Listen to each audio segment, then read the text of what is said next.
brothers and sisters, it's really good to be back and to be able to speak to you all. It's been a while, and this last year has been really intense with all of my travels and speaking to the tribe of many colors around the world. This year has been quite difficult for many of us, and this is a bit of what I want to address today with you.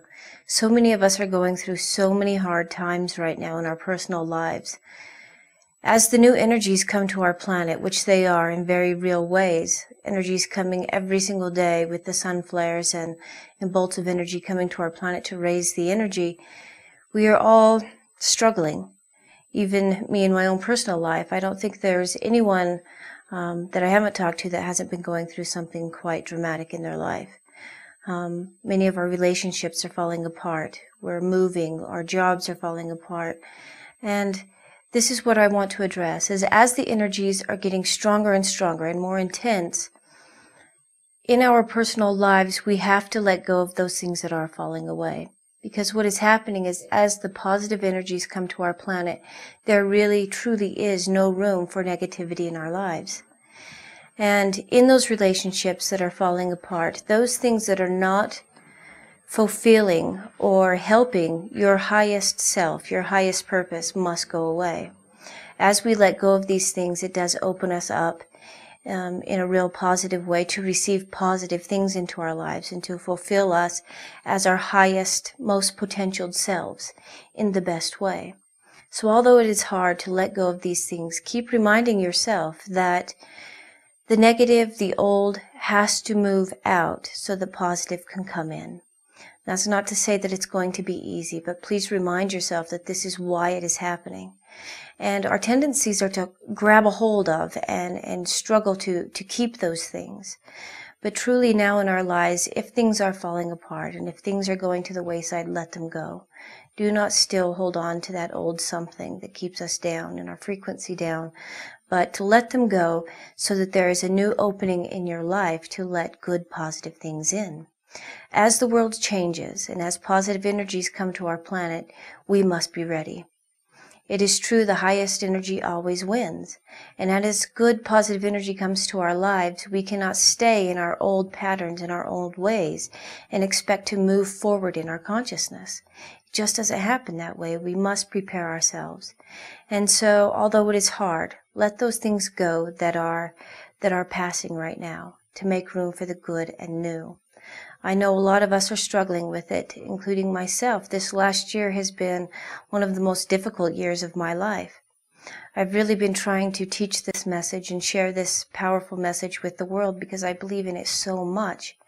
And yet this last year I have come against so much criticism and so much difficult things that I've really had to step back and really evaluate what I'm doing and is it worth it? And always the answer comes back yes.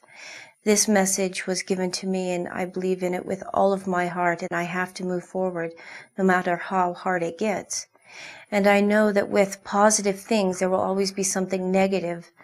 You know, with positive there is negative, and with black there is white, and back and forth. This year has been very difficult, watching some of the things that are said about me on the internet and different things. It is a struggle. And I've struggled with, do I go on film and try to defend myself, or do I just stay back and try to change the channel and be positive? And people have told me do this and do that, and not until I really sat back and opened my heart did I realize some of the mistakes I have made. I am a human being. I'm just me, just like you. I'm a human being and I will often make mistakes. But the message itself is what is powerful. The message itself is what will help lead us and guide us into a new way of being, to encourage us to remember who we are and know that we have strengths that we can hardly believe in. The message is good. I am not the message. I'm a human being. When I first started out, when I first became shaman, one of the very first videotapes I did, I mentioned that I was a shaman for 2 different tribes, the Sioux and Salish. And right after this happened, I learned from the tribal elders that the man who initiated me had no right to put this title on me. And right away I made my apologies. I saw that it was wrong and I made my apologies and tried to make things right. Soon after, I was in Ängsbacka, Sweden, and I had been given beautiful medicine and ceremonial things, and I wore those things to help give me courage and strength to do the ceremony. And because of that, I can see now, looking back, that I was very insensitive to the Native American tribes in wearing some of those medicines that I had used. I want to say that I'm very sorry for being insensitive to the Native Americans in wearing that day.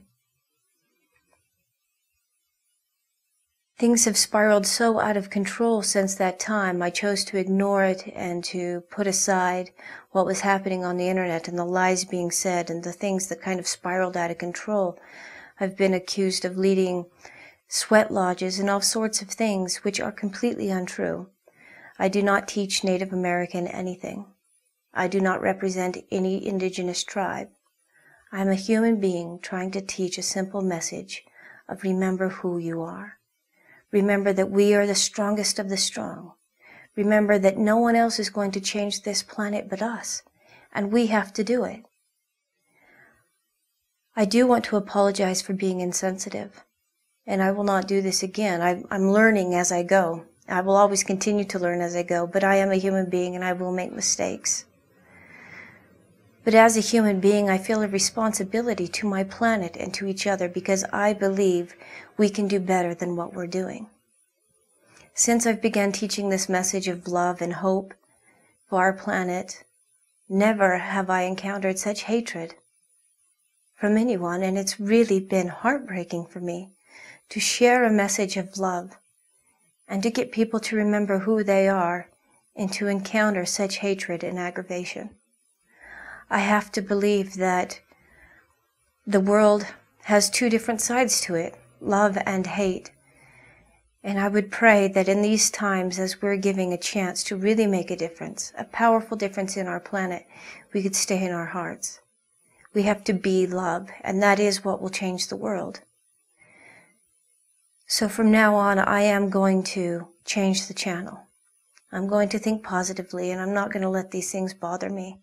This last year has been very hard for me. But I know that this message is true and real, and I believe in it with all of my heart, and I will continue to teach this message. I believe in us. I believe that we can change our planet because we are the strongest of the strong. We are the tribe of many colors. We are those who have to create a new world. And the energies are coming, and it is happening. And now is the time we must make a movement. We must make a change in our lives. We must set aside those old patterns of wanting to defend ourselves or wanting to become angry at those who are angry at us. And really open our hearts and forgive where we can forgive. And be better people where we can be better people. I can't ask people to do something I'm not willing to do myself. I want us to let go of our old patterns and really move forward in positive, loving energy. This is the only way we can change our planet. And right now in our world, many things are crumbling. Our governments are having a very hard time all over the world. Governments are falling apart and trying to hold on to those last strings that they have. Money is falling apart. Many people are worried about money and the worth of our money around the world. And what do we do in these trying times? I think the best thing for us to do is to stay in our hearts, stay positive. What can we do to secure our love and our loved ones and our families? We need to get our seeds. We need to know how to plant a garden. We need to know how to be sustainable, to have clean water. Our money is not going to be worth much in the future. Instead of hoarding away money and saving it, buy the things that you need in your family to support your family, to sustain your life. Get a home. Get land if it's possible. Have food, have seeds, know how to grow a garden, know how to have clean water. These are the things we should be doing to support our lives right now. We have to come together. We have to unify our hearts and grow this energy bigger and bigger. Because the strongest energy always wins. And love energy is much more powerful than hate energy. Let us love one another. Let us forgive where we can. Let us say sorry when we are wrong. I am so excited for this message to go out into the world, and I've been trying my very hardest to get it out there. I can only travel so many places in a year. I can only go so many places and share the message. But now there's a new and exciting way to get the message out, and I've written a book with all of the teachings I've been taught. The Message for the Tribe of Many Colors is now finished. I'm really excited for this message to be able to go out into the world and to share it with all those who will listen, to try to get others to remember who they are, to remember how special you are and that love really is the answer. And when we've done something wrong, we can't just say sorry for it, but we have to take action into showing that we want to do better. So I want to set that example. And I want to be able to donate and share the profits made from this book to helping Indigenous peoples share their message. I want to be able to donate my money to those who are willing to teach. I respect the Native American tradition and love it so very much. I think that's why it's so heartbreaking for me that I have made so many hurt feelings in this way. I respect and honor the Indigenous tribes, and I believe that it is their message that will save the world. And I, for one, will follow their message and help teach it. I do not speak for anyone but myself, but I can acknowledge and say that I trust in the Native American ways. And in the Indigenous cultures, they do have the answer of how to love and respect and honor Mother Earth, and how to get back to the true way of living here on this planet. So with the book coming out, I would love to donate to those Indigenous peoples who are willing to teach, to preserve the Native American Indigenous heritages. With this I say, I love you and thank you so much for doing what you can, for being love and for staying in the heart, especially in troubling times. Let us stay together and support one another. Let's live from the heart and remember that you are a courageous, beautiful spark of God, and you can change the world simply by living from the heart. Be love. Be courageous enough to say you're sorry where you are wrong, to give love to the others. I love you, and I'm so proud of many of you for living in the heart as it is, especially in these troubled times. But I have faith and courage that we can do this. Thank you for listening, and I will see many of you soon. Bye-bye.